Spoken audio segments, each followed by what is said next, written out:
Season's greetings, everybody. Welcome back to Discuss The Expanse. This week we're going to be talking about episode 3. As always, I'm honored to be joined by my co-host Danny here on Christmas Eve. How you doing today, man? Doing great, doing great. Merry Christmas Eve.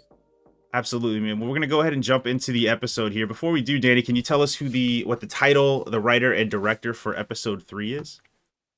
For sure, for sure. So episode 603 of The Expanse is titled Force Projection. It was written by Dan Nowak and directed by Jeff Woolnough. Amazing, guys. As always, overview for the podcast is we're going to start with our general overview or our general thoughts on the episode and where we rank it with our other episodes here. Then we're going to jump into a scene-by-scene breakdown where we go a little more in-depth on our thoughts on the episode, and then follow that with our predictions and hot takes and crazy takes that we think are going to happen as the season progresses here. With that all being said, Danny, what were your initial thoughts of episode 3 Force Projection, and where would you rank it with the other episodes in the season? You know, I feel like I'm gonna start beating the dead horse where I feel like every episode gets better, but this was absolutely my favorite episode. Lots of cool stuff happened. Some good character moments, some good, I think, reactions to experiences, as well as understanding some of the way that they interacted with the war that they're in the middle of right now. So I really enjoyed a lot of that, and seeing characters kind of push themselves forward. And I'm excited to talk about this one. What about you?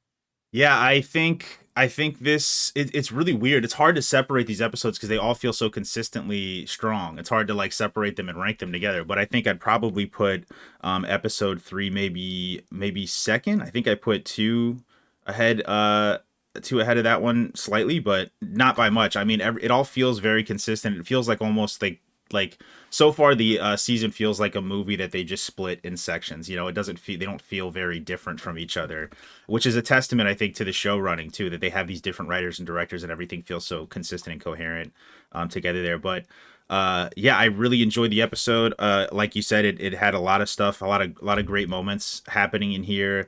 I think what I've been most impressed with, considering that they've had this shortened season and had to pack so much into these seasons with these really big budget set pieces and everything, is their consistent dedication to the quieter moments. And I think I really love how they're balancing that still, and they're still prioritizing that these kind of quieter moments between the characters and a lot of kind of character development stuff. So I've been really impressed that they've kind of stayed true to that. But without further ado, we're gonna go ahead and jump into our scene by scene recap for season 6, episode 3, Force Projection. So the show opens. We are back again, as a pattern in the show. We're back on Laconia. It kind of shows the external structure of Laconia, and then we dial down into a classroom where we see Kara, I believe, is being taught in a classroom, and she leaves the classroom and decides to go run away to her lake where her I guess birds are nesting and stuff to see how they're doing. And there's a quick scene with her and her brother where she kind of rebuffs her brother and tells him to leave her alone, and then runs off to the lake to see the birds there. And then finds out what I was trying, and I kind of wanted to get your thoughts on this scene as well. But I believe the birds were healed somehow. They were all of a sudden healed, and her drone was also fixed as well. And she sees that dog, the strange dog, nearby, and concludes that they must have kind of done this and been integral in that happening before running home to find kind of her. I don't know if they're grieving or just concerned parents when she gets into her house, and it looks like her brother is in dire straits. What it seems like is he's laying on the bed and he's got blood all over his face. And then it ends that scene. What were your thoughts of that intro scene, and what was kind of your interpretation on maybe what was happening with that whole like healing of tech and the local fauna, I guess? I did not expect that scene to go that direction at all. Having no knowledge of the Strange Dogs novella, I was just kind of watching it and experiencing it. And when she saw the drone fixed, I was like, oh, that's interesting. Like her drone works again, and you can see that the fourth little propeller was the one that looks different. And so I was like, okay, so maybe something's interacted with it. And as it led to the strange dog being the seeming progenitor of how that occurred, I was like, well, how can this happen? Did this dog do this by ingesting it? Did it take it to a place where things are healed? It kind of looks um, almost like a biological android, almost Hmm. the bird. And so using that kind of logic line, when she goes in and she sees her brother in dire straits, my first thought was, oh, she's going to take her brother to the dogs, Hmm. and we're gonna see that kind of play out. And so it feels like that is the route that it's going. And it was a cool scene because it's again bringing us into whatever this laconian culture is, and how they Hmm. learn, and how it's like it doesn't matter where we came from, when we came, we're all laconians now. And they're embracing this place, this planet that they're on in the ring gate. So I really enjoyed it. I again, I don't know what this is leading us up to from a overall Expanse storyline, but I'm enjoying this little kind of short film playing out over the episodes at the beginning. But this was definitely the most curious one, and the most that brought me back to like season one, season two proto-molecule type stuff. When they're in the some quick notes that I wanted to say on the scene was when they're in the schoolroom. I noted down that the teacher had a very like youth pastor energy to him, but also, yeah, he does say that they're all from different places. Some came from the I think he said the L9 voyage or something, and then also some came from Mars expeditions as well. They all came from different places, and they're united as Laconians now. And then also a point that I heard was that he said they're asking if anything has seemed different in the last few weeks, and that kind of was odd to me that he brought that up, or just seemed kind of interesting because if he's asking school children, like in different classes, if they've seen anything weird occurring in the last few weeks, it means that whatever they're doing up in the sky, they're expecting a grand scale impact on maybe the ecology or something on the ground floor. So this seems like a very big thing that's happening. If they're going around asking any teachers in any classrooms to ask their students if they've seen weird stuff, it doesn't inspire confidence for me. If I heard that, I'd be like, wait, you guys don't know what's going on? You need us to report back to you what might be happening on the ground floor here. So it seems like whatever is going on is going to have some kind of grand impact on the ecology or something that the day-to-day people would see on the ground level, which I found interesting. And then yeah, she goes to the Laconia Lake. The broken drone is fixed, and I think the dead bird alien. Again, I haven't come up with a better term for that. The dead bird alien has seemed to be revived. I think you made a great point where you said it seemed like a biological android, because I noticed that too. It seemed like the CGI has been really strong. I did want to make that point so far. Like the dogs and everything, they all look great. But when the bird comes out, it almost has a stop motion quality to it. And I wonder if that was intentional, and that might be like hinting at some kind of merge between biological and synthetic, which is how maybe it was revived. Because it seems like this, with the drone being fixed, maybe these dogs have some kind of ability to access both of those things. The scene goes quickly after that to the UN ship seems to be heading towards Ceres. So after the fallout from last episode, and after them being able to stop those rocks being hurled at Earth, it seems like the UN has deployed its fleet and is heading towards Ceres to engage Marco in kind of a show of force. When they get there, they don't see anything on the scanners. They start approaching Ceres, and as they go in, they don't find any heat signatures. It seems like everything in the station has been stripped down. All the resources have been taken from Ceres, and they find the populace of Ceres all kind of huddled together in one kind of terminal of Ceres. They find Nico there, so she takes Nico in for questioning and asks where Marco is and what's happening, and realizes that Marco has left them with this big burden of having to provide aid to Ceres, and kind of left them holding the bag on this one. And what were your thoughts of this scene from when they first approached Ceres to finding out what Marco's done and kind of his plan to hamstring them with a relief effort. And and what did you think of the scene between Nico and Christian as well? Something that was really interesting was they go in and you've got like the UNN people going in like it's SEAL Team 6, right? And you're expecting, oh, we're gonna have a firefight, and you see all of these people and they're just huddled. There's no insurgents or anything like that. And my thought was, okay, so why would Marco abandon Ceres as I'm watching the episode? He was just talking about how important it was and how this was going to be the center of their efforts.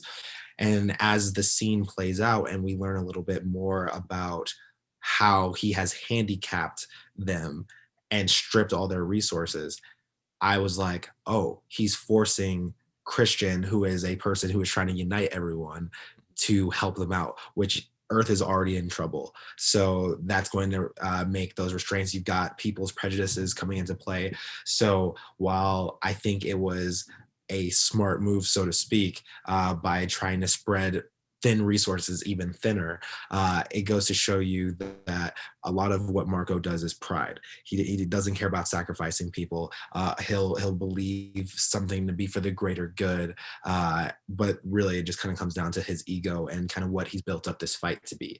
And so when Christian and Nico are talking, and she talks about like how could you be working with someone who killed Anderson Dawes, I really appreciate that she understands like, hey, what if you help? What if we were to work together?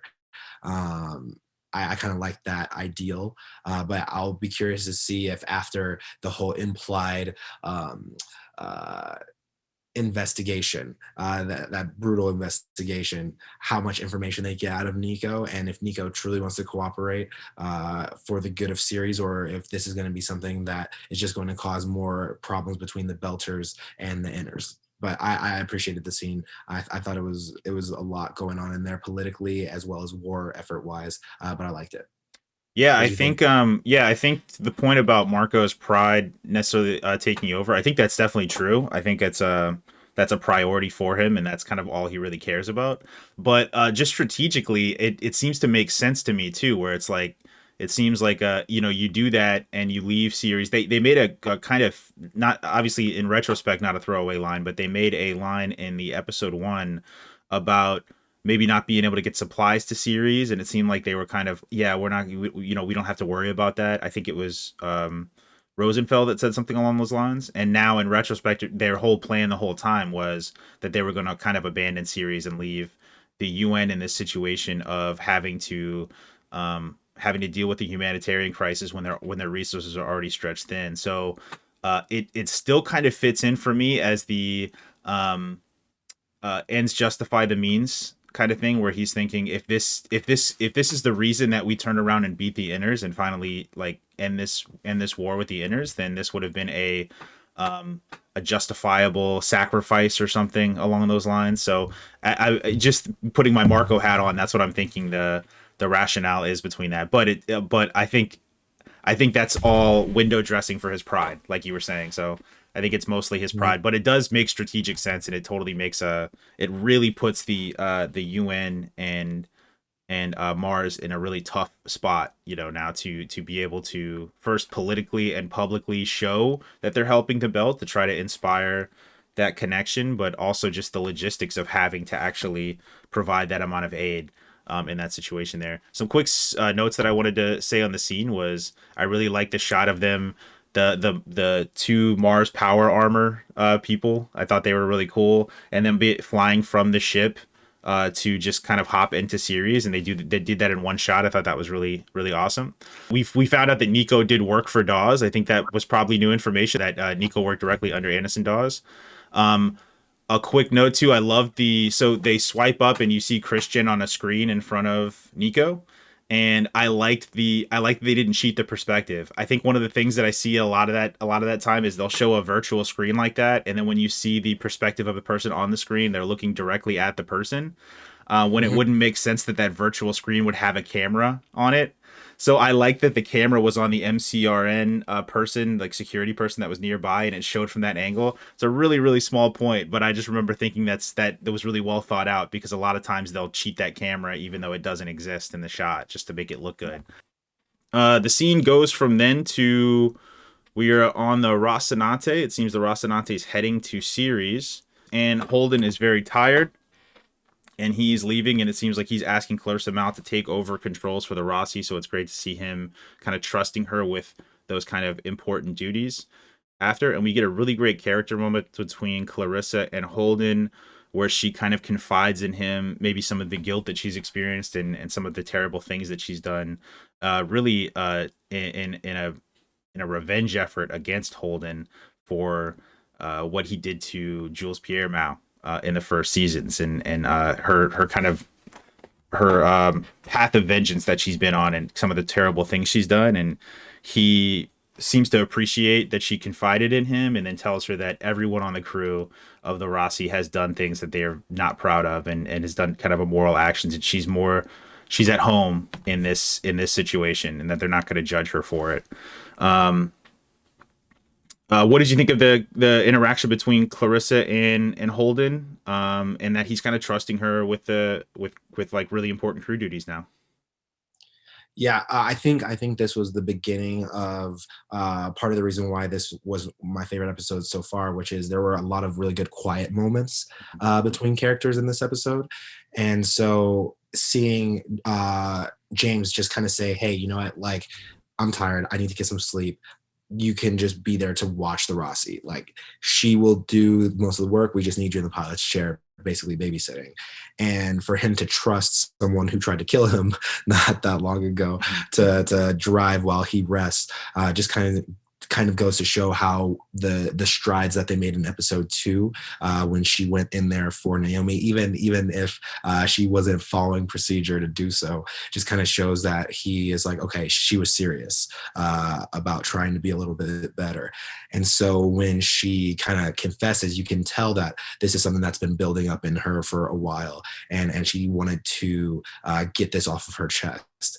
And for her to carry around that guilt and that regret for some of the things that she did to that guy Ren, who had supported her on her path of vengeance, and then for Holden to recognize, like, okay, you're of similar peoples. We have similar spirits in that case. Just kind of goes to show you that they have they had this opportunity to bond, and I think that's the really cool thing about this time on the Rossi, that they get to just interact as people instead of always having to fight, which the fight will come, but that was a really strong character scene for me, and I'm looking forward to seeing how her relationship with Naomi might improve potentially, just because it seems like she's hitting each different member of the Rocinante and kind of winning them over little by little, and I'm excited for it. But what do you think? I thought it was great. I felt like she seemed to be holding on to this for a long time and maybe wanting to release this, like you said, get this off her chest for some time with Holden. So it really puts into perspective the 6 months where she was just kind of biting her tongue and talking to Amos in those situations and having to live with the crew when she maybe wanted to confide in them in these ways, but their relationship just wasn't there. It kind of puts that in perspective.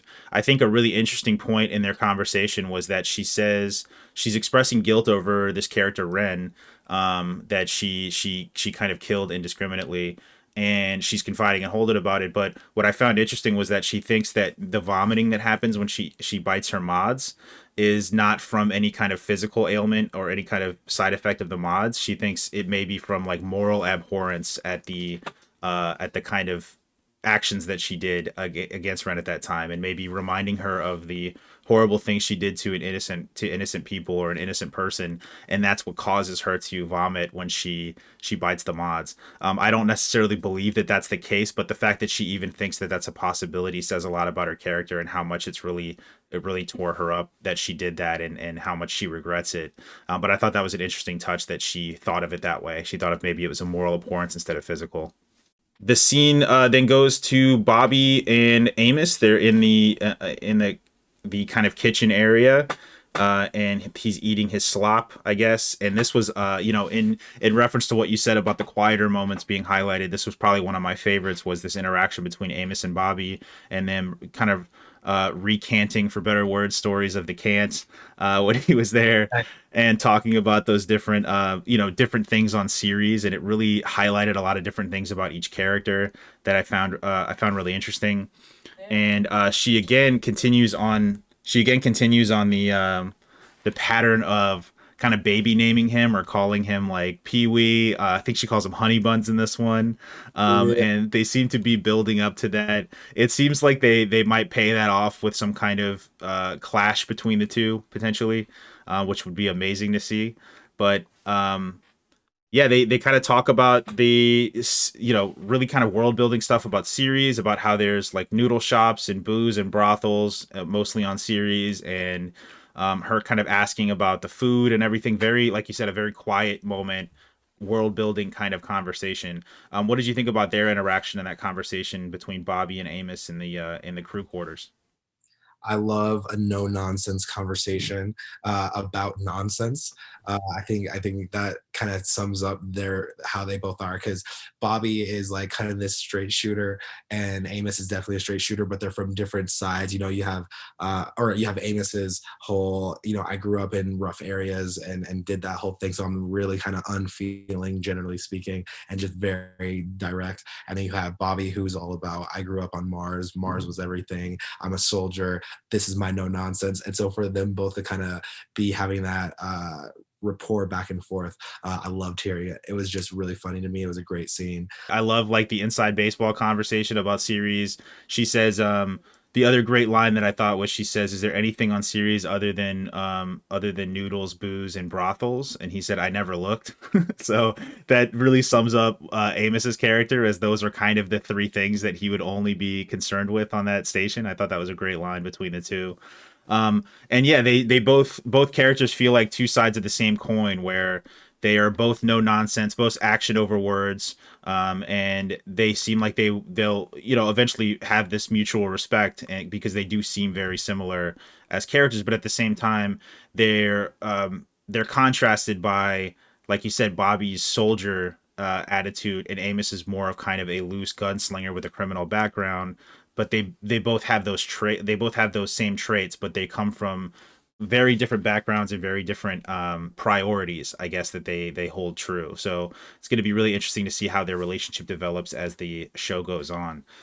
It moves from then to a scene between Naomi and Holden. So Holden is finally debriefing with her about her issue that she had in the last episode that we talked about, and was one of the highlights of the episode for us, was her hesitation when she was going to jump off the Roci in their last mission, and her freezing up about it. And this is where she's really confiding in him about what occurred, and she just says like her body froze up, and she's beating herself up about it. She's kind of giving herself a hard time for, she calls it extremely embarrassing. And Holden tells her that, would you be embarrassed if I went through what you went through? And she said, no, but you'd be beating yourself up too. I thought it was a really good character interaction between the two. And it leads into Holden giving her this mission about finding out about that data. So he gets data from Bobby in the previous episode regarding these MCRN ships that have been disappearing at the ring gates. And that's when we see that red color kind of eating away the ships that we saw towards the last scene in season 5.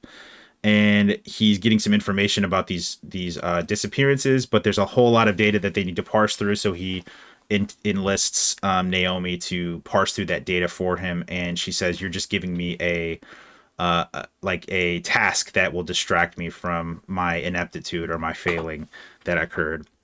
I'm gonna get your thoughts about these last two scenes here, but it cuts to the Pella, and we get Marco on the Pella with Rosenfeld, and they are kind of debriefing over leaving Ceres. Philip is seeing some propaganda maybe that is being put through to his phone that's calling Marco a coward. It seems like the belt, or at least Ceres belters, have kind of turned on him for abandoning them, stripping the station, and then having the UN come in. Obviously, I would probably not be a fan of his either after that kind of move. And Philip seems to be conflicted about this. He has a conversation with Marco, which I thought was a really great scene, and kind of talks to him about the motivations behind the entire attack. What were your thoughts on those last two scenes with Holden and Naomi and debriefing her about her issues, and then the scenes with Philip and Marco talking about his decision to kind of leave Ceres in the position that it's in? So when it comes to the scene with Holden and Naomi, I liked it because one, she was just like, "All right, like let's just talk about it. I know you want to talk about it. Let's talk about how I froze up." There's an ease there between them after having been together for so long, after everything that Naomi experienced, that Holden experienced. Um, her just kind of responding about how she felt was good, especially when you just kind of see how she kind of still looks tired. She kind of still looks exhausted after everything that she's been through. And so I just really love to see those two interact. It's romance done well because they still recognize that they're crewmates as well as in this romance. And so when the doors are closed behind closed doors, they're able to kind of speak freely, both on the romantic level as well as the crew level. So that was strong. And then I really love this because this was our first inclination that we're going to get some of that Laconia payoff, right? So we're seeing some of that, like, hey, there's these ships that have gone missing. There was the barkeep, and things are a little weird. Can you try and make sense of it? Mm-hmm. And so that's our first inclination that, hey, there's something going on. We might see some ties to this. So I realized that. So overall, it was a nice little cute scene, but it also has some repercussions that we're going to see. And I'm excited to find out how the Rocinante is going to play a role in Laconia. Now, for the Philip and Marco Inaro scene, that was a great scene because I really loved your response earlier where you're like, if I put on my Marco cap, I can see why he did that. And same, I could do that. But if I were a belter, just not part of all the action, and I'm doing this, I would think that he was a coward. I would think that he's abandoned us and that we were played by this guy. So I would get pissed. And so when Philip is confronting his dad about what he's done, Marco, of course, has the answer. Of course, Marco is like, we gave them a problem that is going to be so difficult for them to solve. And so, especially when you consider how he knew about supply lines and all that, he was purposeful with it, but it doesn't feel right to Philip all the way. And so I like that conflict in him, especially considering how Philip had been wrestling with his guilt and how he killed his friend. And now he's seeing his father and the people who believed in his father feeling like he's a coward and calling them out as cowards. Philip's a character who right now can still go either direction, whether he's going to completely rebel against his father or fall to his father's fall for his father's charms like everybody else has. But I like it because it also sets up Rosenfeld for having some beef as well later on. So there's Marcos's operation. You're starting to see the cracks in there, and I think it can lead to some really exciting fallout later on in the season. But what do you think? Yeah, I loved I loved the with the Pella. There were a couple notes that came through. I really liked their interaction together. I thought both the performances in that scene were really well done. They both kind of brought it in that scene there. Um, so Marco initially shows that he's not concerned. I think Rosenfeld's like, wait, they have more of an arsenal than we anticipated, and he seems kind of smiling in the face of that, which is very emblematic of him as a character. We've talked about in previous episodes about him having this kind of overconfidence when it comes to kind of fighting and stuff as well. So he does seem very almost giddy when he finds out that they have more of an arsenal than they were anticipating there. Um, he tells Philip, "Why do you care what dissidents believe?" and kind of adds to that air of superiority that he's cultivated in that crew since he's become captain and kind of in their resistance as a whole. They feel. And this kind of alludes to my next point, which is they feel kind of like they're pure belters. They're more worthy of respect and they're on a kind of higher plane than most belters. He talked about Ceres belters like they weren't real belters. They kind of capitulated to the UN and they living on that rock. It was kind of in them to be weak and be subservient to authoritarian rule. And it kind of adds to that kind of purity test of that belter purity test that Marco seems to have have kind of mentally about his status as a belter and everything, and that they're kind of bred for this fighting and to be out in space and stuff. But he kind of looks down upon Ceres belters, which really adds to, I've talked about in previous episodes about one of the strengths of the show is that no one group of people is monolithic. They all have different variations within them. So having this pull between in the belters between like real belters and series belters, and people that are maybe bred for space and people that are bred to like live on a rock and all that kind of stuff, and having those different factions within that community really makes it feel more rich and layered. He says that he told people what they needed to hear when they needed to hear it, and he seems to be alluding that Philip needs to have a more ruthless attitude when it comes to this, if he wants to be a leader like his father. Another note that I put was towards the end, he was using we a lot. He was almost talking about him and Philip like they were the same person. And that kind of alludes to something we said in the previous episode, which is that he kind of just sees Philip as like a clone of himself or a mini version of himself that he wants to take over for him after he goes. Not really respecting Philip as his own agent or his own person with his own decisions. He just kind of sees him as a smaller kind of stand-in for him, that could happen there. So I did really like that scene. It cuts to the Tynan and the Inazami. Hopefully I'm pronouncing that right, but they are the two ships that are traveling together.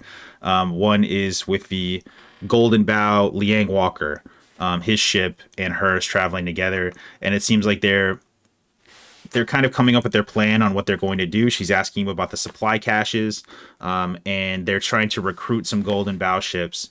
As they're talking, we see Michio, and Michio is watching some news. So I immediately thought this was the project that Monica was working on for Avasarala when she was looking at it there. And it seems like Michio might be one of those belters on the fringes that Christian was talking about that might be turning over and kind of empathizing a little more with the plight of the inners and what's been happening on Earth these past 6 months.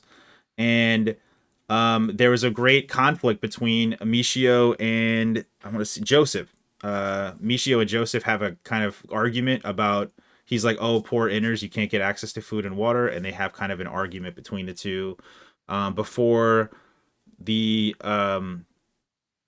get a tight beam comm from a local ship to Kamina. They say that we used to be for Golden Bow and now we fight for you. And she says, good, because I'm ready to fight. What were your thoughts on the scene between the Golden Bow ship kind of being recruited by Drummer, and that she seems to be kind of building out her forces and her fleet to maybe take one of these supply caches?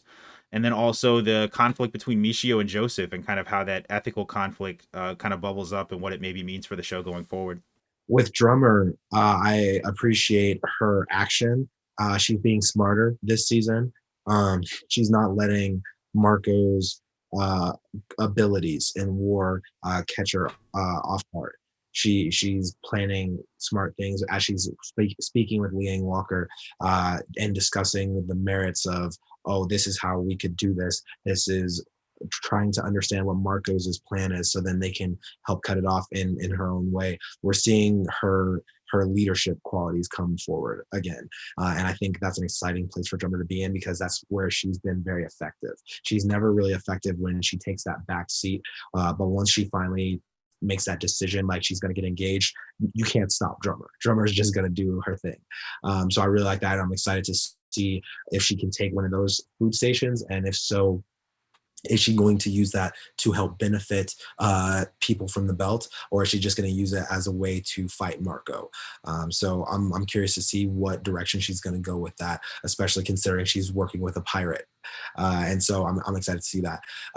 But the ethical conversation between Joseph and Michio, I really loved, especially because we saw the pastor from season 3 of The Expanse, Anna.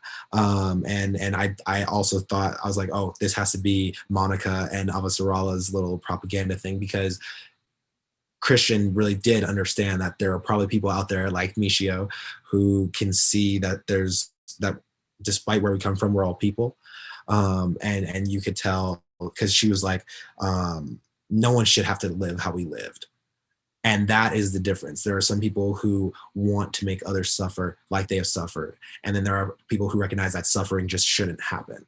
Mhm. And so some of that rage that Joseph has for how the inners treated them and how they grew up versus Michio, who has a little bit more of a perspective of, hey, what if we just tried to be better? I like that. And it's kind of like an angel devil on the shoulder of Drummer, which is why I liked when Liang was like, I see why you wanted to leave her. Because it shows where he stands. And so you have Michio as this one dissident voice of what Belters could be and what they could do for people and how they could interact. And that's exciting to me because at first I was like, well, she froze up. She couldn't press the button, all that. But now kind of seeing where she stands, I'm like, Drummer might need her around because what is to stop Drummer from just enacting kind of a Marcos sort of mentality because she has that potential, right? To just be only about the belt, especially considering some of her actions from previous seasons. But Michio might be showing her that there could be potentially a different way, and I like that. Yeah, I think I loved your characterization of them being like an angel and devil on Kamina's shoulders. Joseph on one side and Michio on the other. That seems to be kind of where they're heading there. With Michio having more empathy and seeing more of the humanity in a situation, and Joseph seeing more like tit for tat. This happened to us; it should happen to them. It seems like justice as opposed to kind of trying to make everyone's life better, which kind of Michio's fighting for. And then yeah, the scene from Liang and Liang saying, "I can see why you wanted to get rid of her." Immediately, like you said, shows where he stands there. And I can really see a burgeoning point of conflict if they are to take these supply depots as to what to do with them between Liang and Kamina, because Liang is going to want to keep them for himself, being a pirate, and the Golden Bough, who are going to help her, maybe assist her in getting these supply depots, are going to want to do that too. And it's going to be people like Michio and hopefully Kamina, and I think it would be Kamina that would say we need to give these resources to people that need them, that might be in these situations, and kind of give them back to the belt. It's going to be really interesting to see how maybe that plays out as the season goes forward, that point of conflict between the two. I wanted to point out what you brought up about the pastor. I didn't mention the pastor here, but there's two instances in this episode where we get some callback characters from previous seasons that are really beloved in the show. The first one is Anna, which is the pastor that we see from season 3. She seems to be part of Monica's propaganda piece that seems to be trying to empathize maybe Belters with the plight of these Earthers and stuff. And that's a great decision to have her do that. As Christian said, she has a knack for inspiring empathy. So I thought that was great as well. So yeah, we're back on the UN ship with Christian being debriefed. It seems like everything's going well at Ceres, which means Nico was maybe accurate in her descriptions of the situation there. And then we see that Monica is going to be embedding with some Martian relief efforts that are going to be going down on Ceres to hopefully get a boots on the ground view of everything that's occurring down there. So a really quick scene between them, and then we head back to the Pella, where they have seen a drive plume. So they encounter a drive plume that Philip sees on the radars. And once they identify it, they see that it's the Rocinante. So the Pella has identified the Rocinante. They seem to be heading towards Ceres, whereas Marco's heading away from it. So they obviously have crossed paths. And there's a point of conflict between the crew on the Pella saying we should take this opportunity to take the Roci out, but at the same time, the Rosenfeld is saying we don't have time for this. We need to prioritize the war over maybe your pride and maybe your kind of wanting to get revenge on the Rocinante for the hunting that it's been doing these past 6 months since you started throwing these rocks at Earth. And it seems like there's kind of an ideological conflict between both Rosenfeld and Philip and Marco, but the decision obviously rests with Marco, and he decides to man the guns. And we head back to the Rocinante, where they are Bobby and Amos again. A really great scene between the two, where they're going over her Martian power armor, and they get some information from the other big character that was a highlight from season 2 and 3, I believe, which is Prax. He was I don't know what role he served, but he was like the biologist. He was like a scientific person that was in season 2 and 3. He seems to have sent an encrypted message to Amos saying that they've kind of used some of the proto molecule structure or some information that they've gotten from the proto molecule to craft some kind of way for them to make an abundance of food in places where food isn't typically grown. So this would be obviously of huge help to Earth and the belt, and seems to be some kind of scientific breakthrough that they've made that another scientist was killed for. And he's giving this to Amos, saying, I know you have high contacts in high places and you can get this to somebody. And they decide to give it to Christian. So what were your thoughts on those last three scenes? It shows with both the Pella finding out about the Rocinante and Christian seeing that Monica is embedding with the relief efforts on Ceres. And then finally, Amos and Bobby kicking over that information to Christian and going over her power armor. So when it comes to the Monica scene, the main point of that was for them to like set up, hey, we're on Ceres, things are good. Monica being there, showing, hey, she's going to be on the ground. We know she's got the camera, so we knew we were going to get that vision of what's happening. So for that, I was like, okay, cool, political angle. She's going to be like this ambassador, and she's going to go down and she's going to get what's really happening, and that's going to kind of lift spirits, especially if we're continuing to be with the Anna situation, right? We're going to see how the UNN is helping these poor belters. So that was my first thought about that scene. And I was like, I'll be curious to see how this plays out, because knowing the Expanse, something bad's going to happen. And so then, so then we go over to the next scene, and the overarching thought that I had was Marco just can't help himself. He has so much plan for the belt and the things that he wants to do. He was like, oh cool, I understand how I'm gonna force the inners to have this supply problem. I'm so good at having my plan.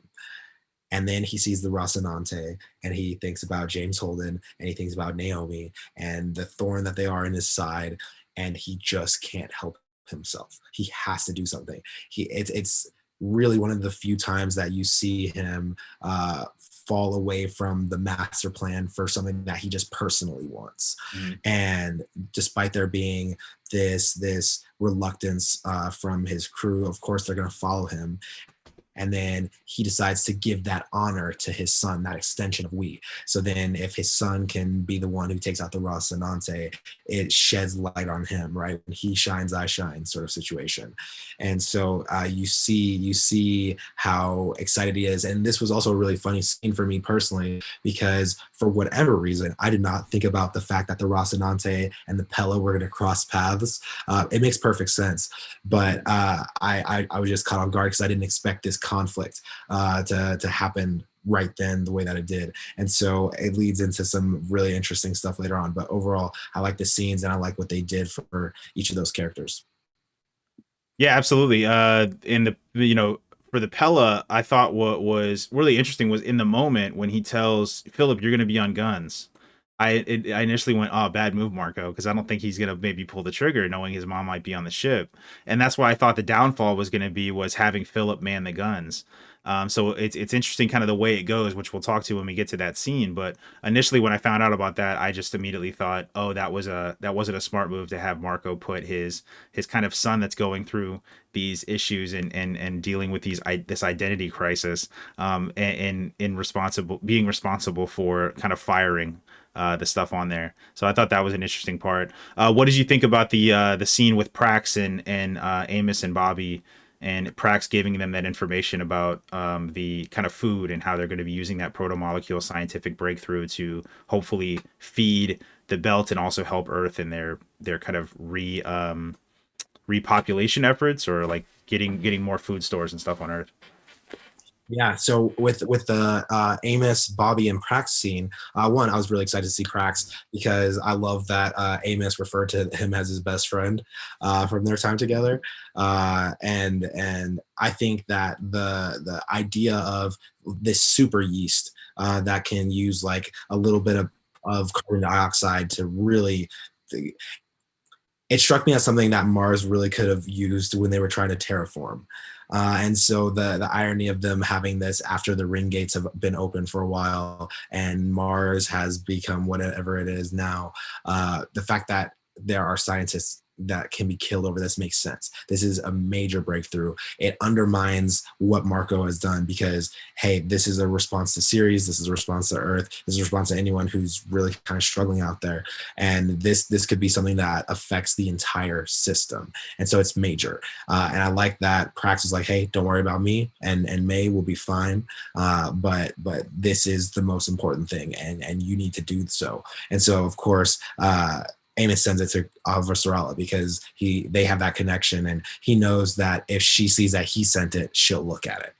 And so that's gonna be something that might again play into that whole Christian's view of everyone being humans, that we can all be one people in a way, having that kind of golden answer to that problem might be something that really boosts her and allows her to take advantage of those people that are on the sidelines that are listening to Monica's propaganda. Now we have an answer for you. Look what Marco has done for you versus look what we have done for you. So it's got some really, really interesting and season long implications just from that short little scene. Yeah, it also creates a kind of plot device that helps everyone. So it can really be kind of a unifying force if it turns out to be the case that it's as effective as Prax is saying it is, because and I like that the information kind of came to Amos and Bobby because that's, like you said, something that Mars could use and still can use, if that turns out to be the case there. So I love that it's something that, given the recent rocks being flung at Earth really needs that kind of food security. But food scarcity seems to be a problem that's a problem for all three of those like nations or whatever you want to call them. So I really think that this could be kind of a unifying, overarching thing that comes up where it really addresses problems for all three of them. Initially, I thought, oh, they're gonna have to get this information to someone physically, but he just swipes it up. Isn't it really nice to be able to just kind of like text the leader of the free world, with whatever information is happening? Just kind of just go, all right, I'm just gonna get this to the UN Secretary General, who he just calls Chrissy. So I think it's funny that they have that resource where Prax sends it to him and he just kind of forwards it like an email, Yeah. to the leader of the free solar system at that point. They kind of riff about her armor and stuff, and he gets the scene from Prax. It was really great to see Prax after him being such an integral part in season 2 and season 3. I also did read that because they had to shorten the season because of budgetary constraints, they obviously had to cut some storylines that would have been present in this season. And Prax and Anna were both characters that were going to have an expanded role had the season been maybe fully funded and had they had more episodes. So it's great to see them kind of touching on those characters and still having them be prominent or integral parts of the show here, in their own way. So I thought that was awesome, and I love the two performers that play those characters as well. I think they're great actors and stuff there. It goes from that scene, we go back to Jim and Naomi. He's in his quarters, and Naomi has kind of cracked something about the ring gates and states that it seems that there's a pattern to these ship disappearances.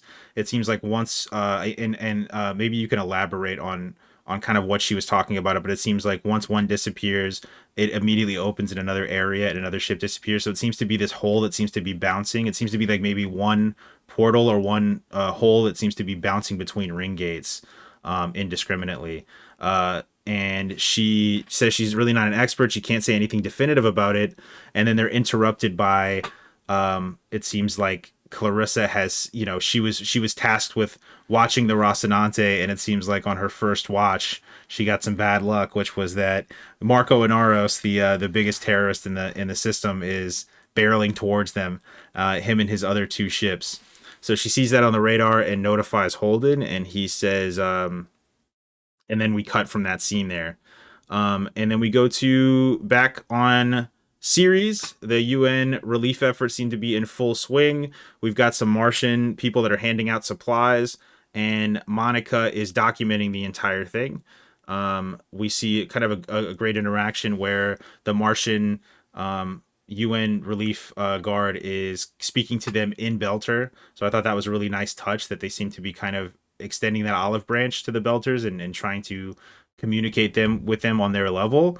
And then also, again, going back to the whole like every group of people seems to have different factions. There's the other Martian guard that's next to him, says we were supposed to kill these people, and Monica kind of calls him out for being so rash, even while they're documenting that on camera. And she sees a kind of belter isolated, goes and kind of talks to him, trying to maybe get a story out of him for her humanitarian project. And then we get these giant explosions. Ceres just gets set off. It seems like maybe it was rigged or armed, and everything is exploding. I remember this scene really surprising me. But what were your thoughts on the scene from? Let me see that past scene about the Rocinante and about the ring gates, and maybe what were your thoughts on what they were referring to? If that seems like an accurate description as to what she was referring to there, and then the Pella bearing down on them, and then also that UN relief effort scene, and then the explosion that ensued. Yeah, for sure. So also, if you hear a little voice, my niece just joined me, so Okay. that might be. All right, great. But I liked the scene between Jim and Naomi, where she was identifying these disappearances in clusters, because it implies control, that this warping mechanism has some sort of either predictability to it, or it's being worked on, and you could tell that she was kind of thinking that, but there's no definitive evidence because the sample size is too small. And so that implies that there is something going on where people are disappearing, these ships are disappearing at a consistent rate, and that there's purpose for it. So I'm curious to see if they're going to crack that whole code, and how that's going to play out. Thank you. And how that's going to play out. And I think it'll be interesting to see how they get more data, Mhm. and how that data is going to come through to them, especially considering it's kind of secondary to what they're experiencing with the whole Marco scenario, not just in this fight that's going to take place, but just with his presence in the system. So I'm definitely curious to see where this information is going to go, and where it's going to lead them for sure. Mhm. And of course, when Clarissa is like, "Oh shoot, we got something going down," I was like, "Okay, here it is. Here's the fight," and Mhm. you could tell Jim was ready to go. He knew exactly what it was. But then that series scene, again, this is a scene where I feel like I should have seen the end of that scene coming, because it makes sense. I should have seen it, didn't see it coming. Mhm. But you have the whole, okay, cool, we're occupying Ceres, and I'm trying to speak to you, and you can tell that there are people, again, like you said, with the differing viewpoints on how they're interacting with these people. But to me, that the part of the scene that was the most effective was when Monica does go to that belter with the cat and is trying to speak to him on his level, because even though she and Avasarala may differ, they both kind of have that same thing that Michio has, right? Mhm. Like there's a humanity there. There's that fact that we are shared humans in this system. That should be enough.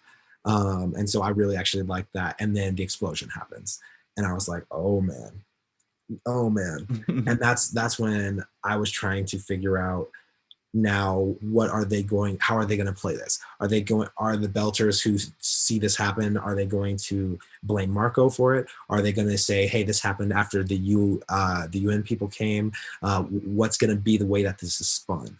Because there is the concept of, oh shoot, these explosions happened as soon as they came here, so it's got to be their fault, we hate them more. Mhm. Or is it going to be those that we're starting to call Marcos out for being a coward? Are they going to be the ones who are going to say, hey, he was obviously behind this because it bombed both UN people and Belters, and he doesn't really care about the belt, and why are we believing in this guy?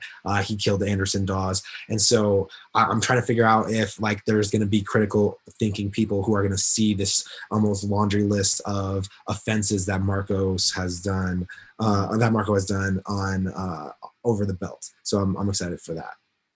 So we cut from that scene to the climax of the show, which is this big showdown between the Rocinante and the Pella. We finally get this big ship showdown between the two, Holden and the crew versus Philip and Marco and the Pella.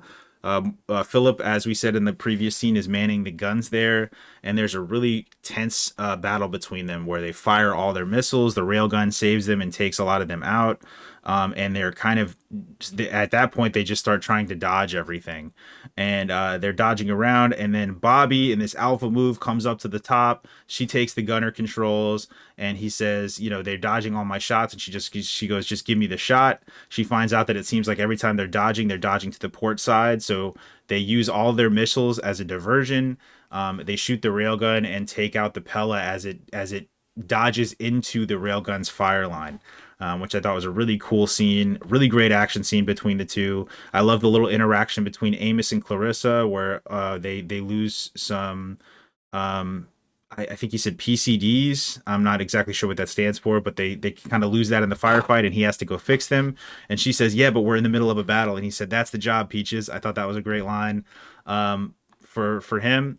And yeah, I thought this was a really intense action scene. It had a really satisfying payoff, and then it leads into the crux of the episode where Bobby is manning the weapons, and as the Pella is all but destroyed and kind of just sitting there for the taking, he tries to get Marco to surrender so that they can take him in. I thought it was a great line that he said about Marco being better as a prisoner than a martyr, because you know, revolutionary leaders like that, their message seems to get amplified if they die in battle like that.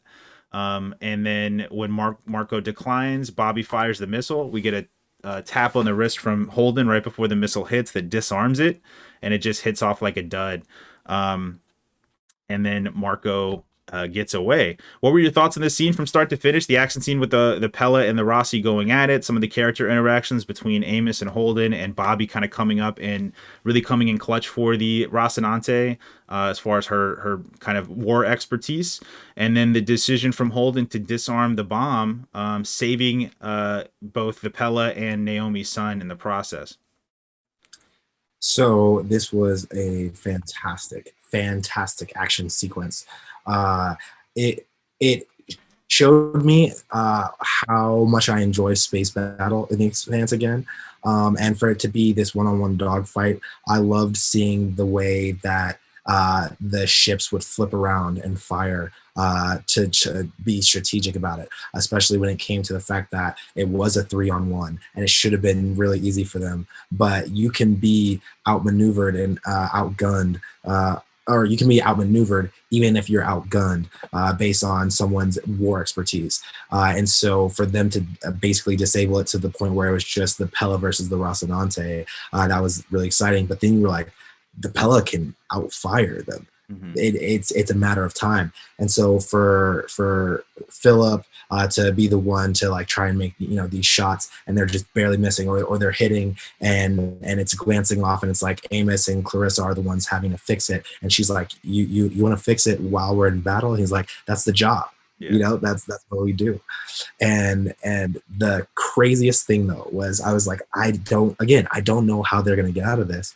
And then Bobby comes up, and Bobby is like, all right, we're going to do this, do it again. And she noticed that they dodged to the left. Mm-hmm. And so she's like, even though they're not within our range, we're going to use the PDC, which is their point defense cannon. And we can do this, but it's going to take a sec. And you're going to have to trust me on it. And we're going to fire anyway.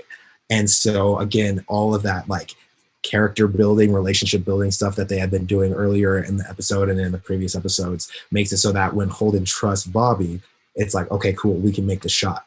But when he opens up and he's talking to Marco, and Marco is like, I'll die before I live at the end of your leash. Mm-hmm. And you get that little perspective of Philip come to the side. And you know Naomi's watching, and Jim knows Naomi's watching. And he's like, in his head, he's thinking that he can't kill her son. And so that's when that whole like martyr sort of situation kind of comes up as well. But you realize that is part of the reason why he did it, because if he immortalizes Marco dying in the fight, you know, there's going to be people who carry on that spirit and fight the good fight. But it's because of Philip and because of what he means to Naomi, despite everything, despite the fact that he fired off, which I was surprised by. I didn't think he was going to do it, especially after his kind of conversation with his dad earlier. So I was impressed by that. And I just love that whole scene. And then for Marco to realize that he was in trouble and that he needed to retreat against the Rocinante, even though he should have been able to beat them. Mhm. It was a moment where it felt like Marco actually took a loss. Yeah, we go from there to back to the Pella. They're kind of licking their wounds after their loss to the Rocinante in combat, and yeah, you start to see Marco unraveling, and his leadership starts to come into question. You see both judgmental looks from Rosenfeld, and then also Philip kind of vocalizes that it was his pride. And going back to the actual battle, it really was his pride that lost them, because when the one ship got hit, the other ship said they were going to peel off for aid for the other ship. And he kind of hubristically said, "We don't really need them," you know? And obviously they did, they obviously did need them in that moment. And you wonder if the battle would have gone differently if he would have said, "Leave them for now. Let's do the fight. We can always give aid after." But he kind of, in this moment of pride, just says, "We don't need them. We'll take them on ourselves. We have more missiles than they do." So it really was his pride that lost them the fight, and Philip kind of points that out in front of the entire crew. Marco kind of explodes on him and tells him he's relieved of his duty, and there seems to be a huge rift between Marco and Mini Marco. So there seems to be a really huge rift between who he thought of his clone going into this, and they're also setting up from earlier in the episode as well. They're also setting up that Rosenfeld and there seems to be maybe a growing rift between the two, where he seems more interested in, as you said, his pride and his reputation, and Rosenfeld is wanting him to focus on war, because he's so gifted at strategy that coming in with this really half-cocked plan to take out the Rocinante doesn't really look good in her eyes at all. And I think that's going to make itself known as the season goes on. And then it goes into the final scene, which is he gets a tight beam from somebody, I believe on Medina Station. And the person on Medina Station says that they're delivering an RSRG-6. It looks like this very crazy missile looking, almost nuke looking thing that's coming through the ring gates from Laconia. And he says, if this performs as well as the others, it will be fun. What were your thoughts on this last scene with the rift between Marco and his son and Rosenfeld, and then getting that crazy scene at the end where it looks like some kind of structure is coming through the ring gates that has something to do with the proto-molecule, judging from something where he says it's coming from Medina Station, and it's coming through the ring gates, and they're saying that obviously this seems to be a game changer for Marco, judging by his reaction. So the summation of that scene to me is Marco screaming at his son that he's relieved of duty, and then going into him leaving, and then going and just breathing for a second. Marco knows that he messed up. He knows it. He'll never admit it out loud, but he is someone who has to blame other people because he is the mastermind, and he is the revolutionary, and he's the one that everyone has believed in. So there's no way he's going to actively admit that he's wrong, even when he is. And so when his son stands up to him, despite his son having impressed him by at least trying to fire the missile, right? The whole deal is, I'm going to shame you because of what I feel. And to see that interaction, especially considering Rosenfeld was against the plan in general, Marco is seeing that everyone has recognized what he's done. And so he can't stand down, though, because if he stands down, he allows people to undermine him in public. And if he is undermined by whether it's his son or a second in command, that's going to weaken people's resolve to follow him. And he can't allow that. And so he has to double down on his choice, and he has to double down on the concept of people rising up against him is going to result in them being dismissed. And basically it's a power play by him. So I liked it. It continues his same trends that he's been doing. But when we see the RSRG-6 at the ring gate, that implies that he's still interacting with those people. That the giant assault that he had at the end of season 5 coming from the other side of the gates, that he hasn't given up on that.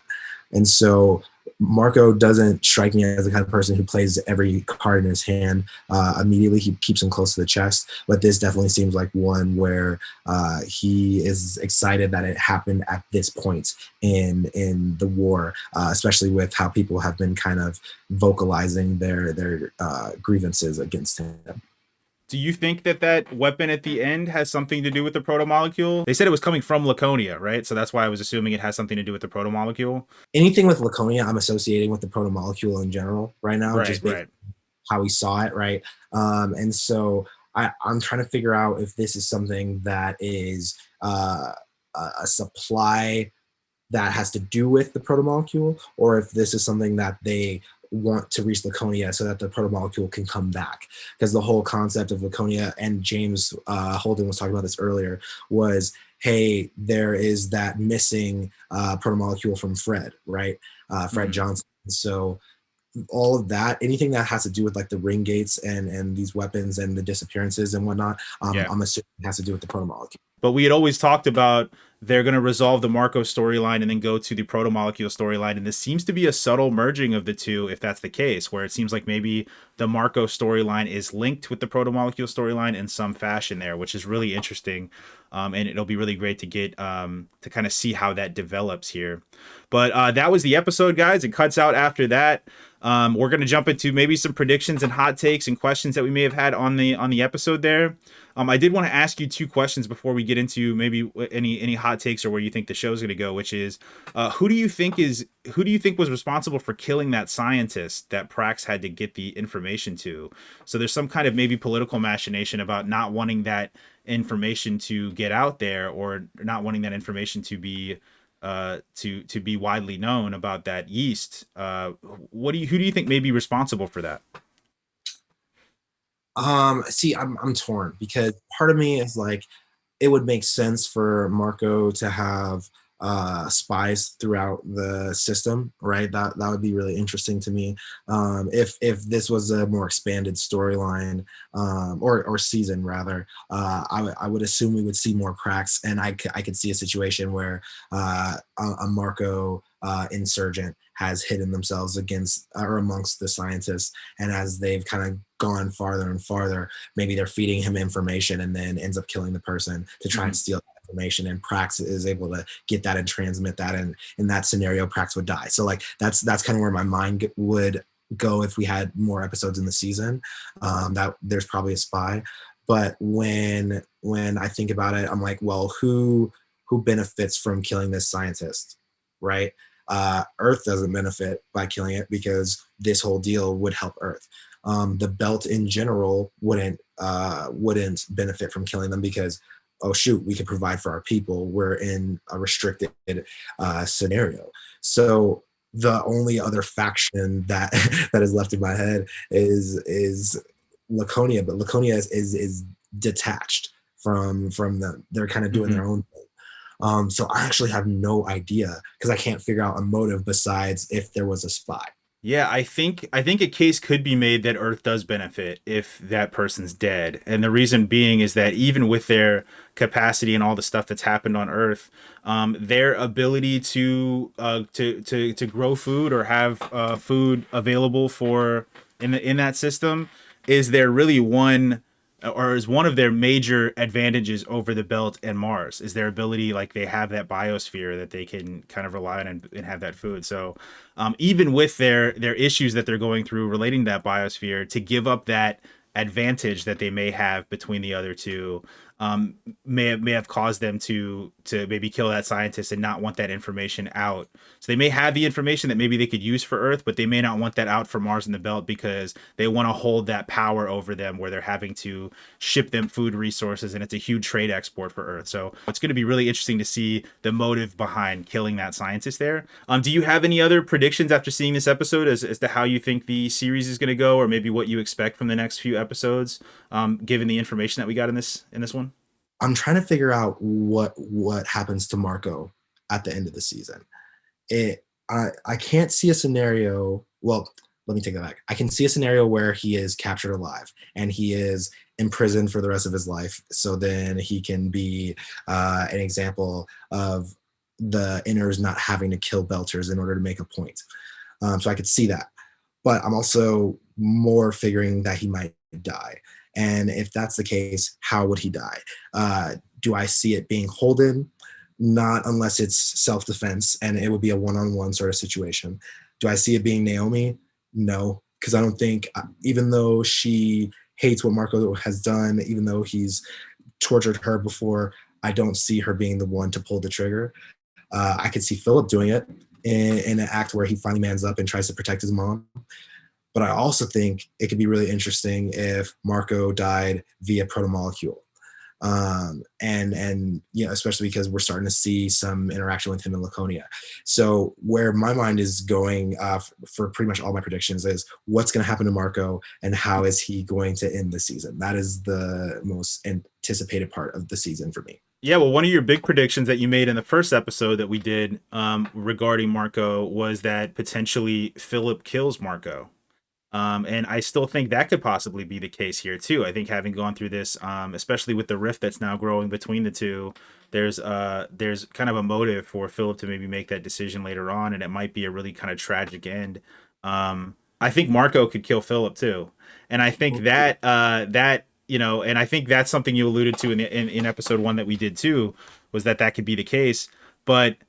I think if we do get Marco, it's going to be at the cost of Philip. I think I talked about in the episode 1 that I think Philip making it out of this season alive after the things that he's done, even if he's being he's only kind of been a surrogate party to his father, is very unrealistic to me. I think that they're going to have him make a redemptive move and potentially sacrifice himself to save to stop this Inaros threat. And I thought maybe that redemptive moment would come in this episode, and it didn't.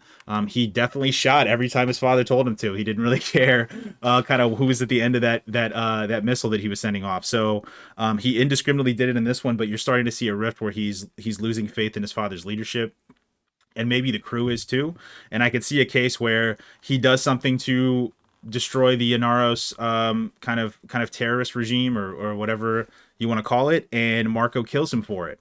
As far as the next episode, I think we're going to get more information about that structure that left the ring gate and get some information about that. We're obviously going to get an intro on Laconia and see what happened with those dogs and the little kid. If the dog maybe is going to heal the little kid like you alluded to earlier, that seems to be the implication after those two scenes being back to back, is that she's going to think that maybe that dog can fix her brother like he fixed that other stuff. So that might be a move there.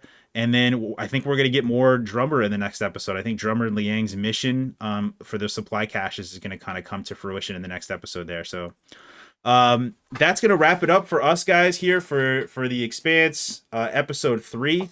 It's so crazy, but we're halfway through the season already. It seems like it's going by extremely quickly. And obviously with only being 6 episodes, we're already halfway through. So we're in our back half of the season so far. It's been great so far, and I'm really interested to see how everything ends. But if you guys are watching on YouTube, make sure to like, comment, and subscribe on the video here. If you're listening on the podcast platforms, make sure to rate us 5 stars if you're on Apple Podcasts, and if you're on any of the other podcast platforms, just share it with any other screaming firehawks that you know. And kick it around to some people that may be watching The Expanse and may get something out of this. That would be very much appreciated. I did a review for The Power of the Dog that you guys can read. I'm also working on a review for The Tragedy of Macbeth. I also just wrapped up my Discuss Hawkeye series. So if you guys are watching that MCU show, you guys can watch all of our episodes from 1 through 6 for that one, where me and Jace kind of break down the Hawkeye episode there. Do you have anything that you want to promo, Danny? Anything that's going on that you want to tell the people about at all? Not right now. Just check out Disc Media and Discuss. It's been super fun doing all this so far, and the conversations are great. And I think you guys will benefit from listening to it. So definitely give that a shout out. All right, fantastic. Well, Danny, I hope you have a fantastic Christmas. If any of you guys are listening to this on Christmas Eve, have a great time. I hope you're spending it with family and loved ones, however you celebrate. And as always, guys, discuss amongst yourselves, and we will see you next week.